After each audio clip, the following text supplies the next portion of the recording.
And on Tuesday, there was a comment that he had made about a vision that he had the privilege of seeing heaven. And I just want to ask him if he could just give a tidbits on exactly what the Lord said to him.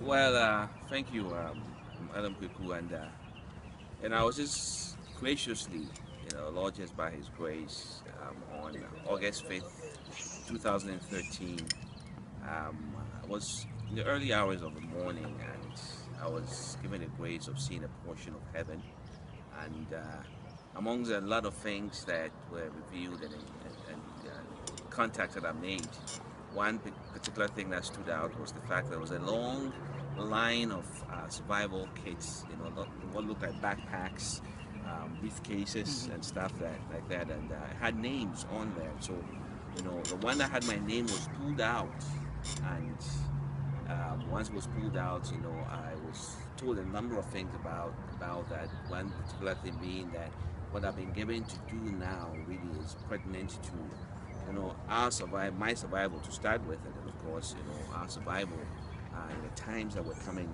into, because as the Bible indicates, Isaiah 60 and verse 2 talks about how, gross darkness is going to come upon the earth, and even greater darkness upon the people. But in the midst of all that, the Lord will arise on us, and also the glory of the Lord will shine upon us. And so we're going to come into dark times, and we need to know what God is speaking. We need to know what the heartbeat of God is in order to be able to survive in those times. And that was one of the things that was depicted to me. So we, as the children of God in this time, what do we need to do so we don't miss out on our survival kits?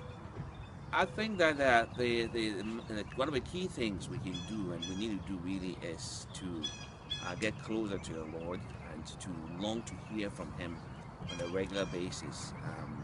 The Lord would readily and willingly give revelation to anyone that desires it.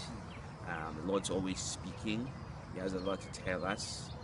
It's a blessing to know things ahead of time before they happen, and if we would spend more time with the Lord in prayer and seeking Him, the Lord definitely will show us more about what is to come, which way to go, what decisions to make at whatever point in time. And seeking to hear from the Lord, our desire also must be to follow through with what He tells us, because it's one thing to hear from the Lord, and it's another thing to hear from the Lord and obey what He's saying. The key really is not just hearing, but actually hearing and obeying what He's telling you to do. It will be a great blessing.